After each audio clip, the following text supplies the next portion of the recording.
అత్యంత దారుణమైన అనుభవం చవి చూశాను. అంటే పోలీస్ డిపార్ట్మెంటు ఒక ఎంపీ అయినట్టు నన్ను ఈ రకంగా ప్రవర్తించారంటే ఇంకా ఈ రాష్ట్రంలో శాంతి భద్రతలు ఎక్కడ ఉన్నాయి? ఈ రాష్ట్రంలో అసలు పాలన ఏంటి? బ్రిటిష్ పాలన కన్నా దారుణమైన పాలన.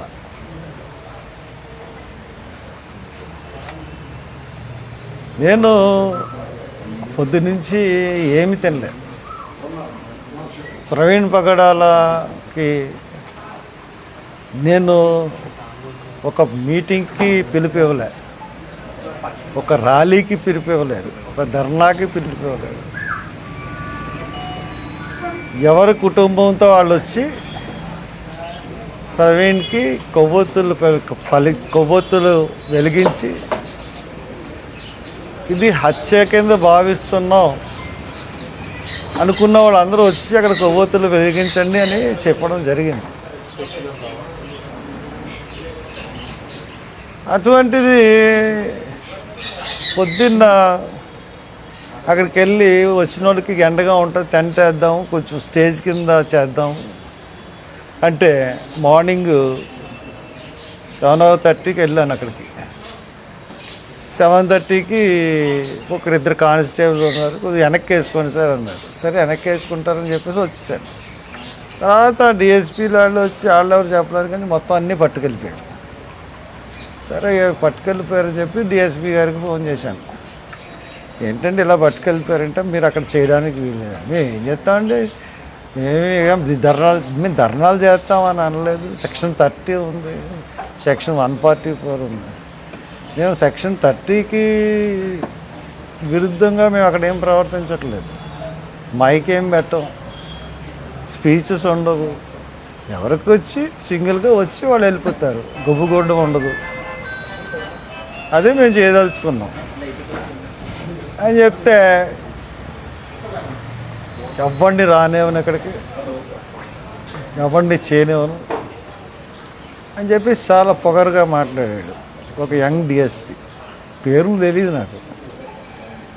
సరే నువ్వు ఎలా చేయనివో చూస్తాను నేను కూడాను, జనం ఎందుకు రారో కూడా తెలుసు నాకు, ఎంతమంది ఆఫ్ చేస్తారో ఆఫ్ చేయండి చూద్దామని చెప్పేసి వెళ్ళిపోయాను. రాత్రి 3:30 గంటలకి ఒకడు అంబేద్కర్ విగ్రహాన్ని ఇండిస్పేట దగ్గర పోలీసులు బలవంతంగా కూల్చి ఉన్నాయి, దానికి దండేశాను. దాన్ని కూల్చేసి 3:30కి ఆ పేటలో వాళ్ళందరినీ భయభ్రాంతులు చేసి పట్టుకెళ్ళిపోయారు. నేను స్నానం చేసి అక్కడికి వెళ్ళాను. అక్కడికి వెళ్ళి వాళ్ళు పోలీసులతో 2 టౌన్ సిఐ అని పిలిచి మాట్లాడి మీరు చేస్తున్నది తప్పు, మీరు ఎందుకు పట్టుకెళ్ళిపోయారు రాత్రి, మంచి పద్ధతి కాదు ఇది, ఇంకో ప్లేస్ చూపించండి వాళ్ళు పెట్టుకుంటారు అని చెప్తే అలాగేనండి చూపిస్తామని అన్నారు. అక్కడ వాళ్ళందరూ పెట్రోల్ వేసుకుని కాల్చుకోవడానికి కూడా సిద్ధపడిన పరిస్థితులను సమన్వయపరిచి నేను వచ్చాను. వచ్చిన తర్వాత అక్కడ పోలీసులు విపరీతమైన, ఎందుకు అంత పోలీసులు నాకు అర్థం అవ్వలేదు. సరే శాంతి భద్రతలకి పోనీ ట్రాఫిక్కి చేశారంటే అర్థం చేసుకున్నాను. సరే వాళ్ళు పెడతామన్న చోటకి మేము ఇంక మళ్ళీ వెళ్ళలేదు, వాళ్ళు అబ్జెక్ట్ చేస్తున్న చోటకి. మేము ఇక్కడ అక్కడ ప్రకృతి వేదిక ఉంది కదా, అక్కడ పెట్టుకుందాం అని చెప్పేసి అనుకుని లాస్ట్గా ఒకసారి వెళ్దాము అడుగుదాము, అక్కడ పర్మిషన్ ఇస్తారేమో, ఒక టేబుల్ వేసుకుని కొవ్వొత్తి పెడదామని వెళ్ళాను. వెళ్ళేటడుగు పొలం అంటే వచ్చేసారు. కారు దిగలేదు నేను, ఎందుకంటే కారు దిగితే వాళ్ళు నేను తోసానంటారు, చేశానంటారు, రకరకాల కేసులు పెడతారు. ఇంతకుముందు కూడా కారు దిగపోయినా కూడా కేసులు పెట్టారు. పోలీసులు సంగతి తెలుసు కానీ కారు దిగలేదు. కారు దిగపోతే వాళ్ళు నా కారు ఎక్కడానికి ప్రయత్నించారు. నేను డ్రైవింగ్ సీట్లోకి వచ్చాను. నన్ను డ్రైవింగ్ సీట్లోకి నుంచి లాగడానికి పోలీసులు 100 మంది పోలీసులు, కారులోంచి దించడానికి 15 నిమిషాలు నన్ను ఎంత దారుణంగా హింసించారంటే ఇష్టానుసారంగా లాగి గీసేసి, అయినా కానీ నన్ను కారులోంచి 15 నిమిషాల వరకు దించలేకపోయారు 50 మంది పోలీసులు, డిఎస్పీలు. వెనక నుంచి ఒక ఇద్దరు డిఎస్పీలు తోయడం, ఇటేపు నుంచి కాళ్ళు పెట్టి కాళ్ళు ఇరిసేసి లాగడం, ఒక పశువు కన్నా దారుణంగా లాగారు నన్ను. అయినా వాళ్ళ వల్ల అవ్వలేదు. ఇంతమంది చూసినా నన్ను లాగలేకపోయారు వాళ్ళు. సరే 15 నిమిషాల తర్వాత అంతమందిని ఇంతసేపు నేను ఒక్కడిని ప్రొటెక్ట్ చేయగలను, ఒక్కోడు అంబోతుల్లో ఉన్నారు. సరే 15 నిమిషాల తర్వాత నన్ను ఎత్తుకుని తీసుకెళ్ళి ఆ జీప్లో కూర్చోబెట్టి చెరుకు పక్కన పోలీసులు తీసుకున్నారు. అప్పటికి 3:45, 10 నిమిషాల దాకా 4 అవి ఉంటుంది. ఇంకా అక్కడ మొదలుకునండి రాజానగరం వరకు తీసుకెళ్ళారు. అక్కడి నుంచి మళ్ళీ వేమగిరి వరకు తీసుకెళ్ళారు. మళ్ళీ వేమగిరి నుంచి మళ్ళీ రాజానగరం వైపు తీసుకెళ్ళారు. మళ్ళీ లాలాచెరువు వచ్చి మళ్ళీ బొమ్మూరు నుంచి మళ్ళీ తిప్పి మళ్ళీ లోనకు తీసుకెళ్ళి అక్కడ దివాంచెరువు ఎదురుకుండా రోడ్డు ఉంటే ఆ రోడ్డు నిర్మానుష్యం, ఎవ్వరు లేరు. అన్నీ చుట్టూ పొదలు.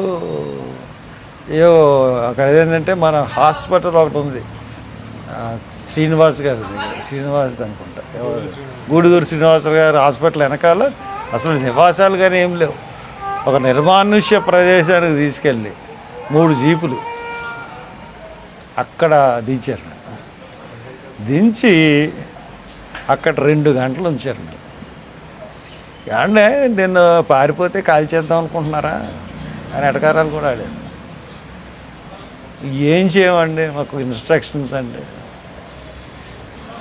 నిమిషానికి ఫోనే. మరి ఎస్పీ గాడో ఐజీ గాడో తెలియదు, కానీ ఎస్పీ గాడేమో ఐజీ గాడేమో తెలియదు, కానీ నిమిషానికి ఇన్స్ట్రక్షన్. మరి డిఎస్పీలో నీ అమ్మ ఇదేమీ సార్, నేను ఎక్కడ ఎవరన్నా నేరం చేశానా, ఎవరన్నా అడ్డుకున్నానా, ఏమన్నా చేశానా అంటే నాకు ఒళ్ళు మండి గాడ్ అంటున్నాను. యథవలం బ్రిటిష్ వీళ్ళ సీఏలో మాట్లాడుకున్నారు.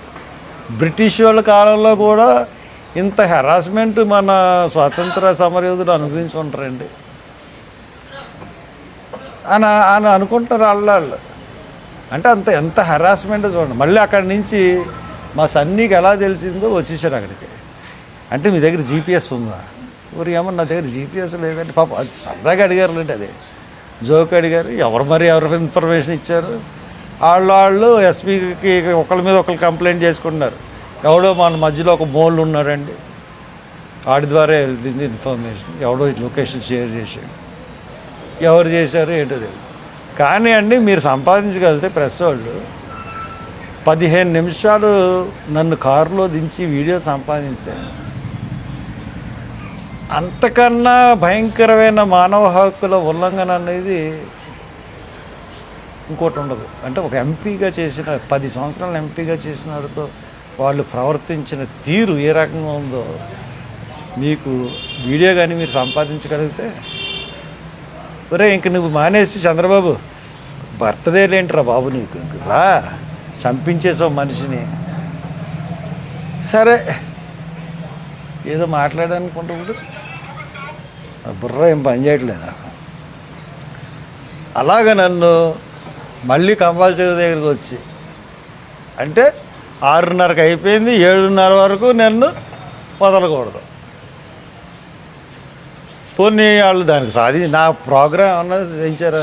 1000 మంది వచ్చారు. ఎంతమంది వచ్చారు? 25,000 కన్నా పైన. మొత్తం 4th బ్రిడ్జ్ ఆగిపోయింది. నేను ఉన్నాను అక్కడ. అంటే ఇదంతా నేను ఆపలేదని చెప్పి వాళ్ళే నాకు మీద సాక్ష్యం క్రియేట్ చేసుకున్నారు. Thank you police. Chandrababu Naidu ఇప్పుడు చెప్తున్నాను, ఏమే వెళ్ళి ఏదో ఫారిన్ కంట్రీలో నీ బర్త్డే చేసుకుంటా ఉంటా కదా, ఏందయ్యా నీ పాలన? ఇదేనా నీ పాలన? నిన్ను ప్రశ్నిస్తే ఇష్టానుసారంగా మమ్మల్ని చేస్తావా? ఇయే మా బర్త్డే విషెస్. ఒక క్రిస్టియన్ని చంపించావు నువ్వు, ఒక క్రిస్టియన్ ఫాదర్ని చంపించావు, కేసును తారుమారు చేసావు.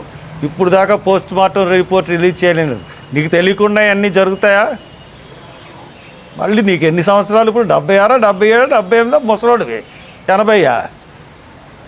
మళ్ళీ నీకు నీకు సిగ్గు లేకుండా ఫారెన్ వెళ్ళి నీకు బర్త్డే నువ్వు సిగ్గు ఉండాలిరా బాబు. నువ్వు ముఖ్యమంత్రివి. ఇక్కడ క్రిస్టియన్ ఫాదర్ చనిపోతే ఏదో క్రిస్టియన్లకి ఏమో తాయిలాల కింద 6-7 నెలలు పెన్షన్లు ఇచ్చేసి చక్కబెట్టేద్దాం అనుకున్నావా? చూసావా జనాల్ని ఒక పిలుపుకి? ప్రతి ఒక్కడు కూడా హత్యని నమ్ముతున్నాడు. ఎస్పీలు, ఐజీలు సిగ్గుపడండి. నన్ను అరెస్ట్ చేసినందుకు, నన్ను ఇంతసేపు 5 గంటలు కారులో తిప్పినందుకు ఈ ప్రజాస్వామ్యం తలంచుకోవాలి. నాకేమీ అయిపోదు బాబు. మీ బాబు జైల్లో ఉన్నప్పుడు నీ దగ్గరికి, మీ అమ్మ దగ్గరికి నేనే వచ్చానయ్యా. నారా లోకేష్ వచ్చి సంఘీభావం చెప్పాను. మంచి బహుమతి ఇచ్చారు నాకు. నీకన్నా జగన్ ప్రభుత్వం 1000 రెట్లు బెటర్లాగా అనిపించింది ఈవేళ. ఇంత హింస ఎప్పుడు పెట్టలేదు నన్ను. ఇష్టానుసారంగా చేస్తారా? సిగ్గు ఉండాలి. మీ బాబుకు ఫోన్ చేసి చెప్పు, ముఖ్యమంత్రి ఇక్కడ ఉండాలి, ఇక్కడ ప్రజల మధ్యన చేసుకోవాలి, ఫారెన్ వెళ్ళి చేసుకోవడం కాదని. ఇదే మా విషయాలు. ఒక సెక్యులర్ వాదుల విషయాలు ఒక ముఖ్యమంత్రికి. Thank you.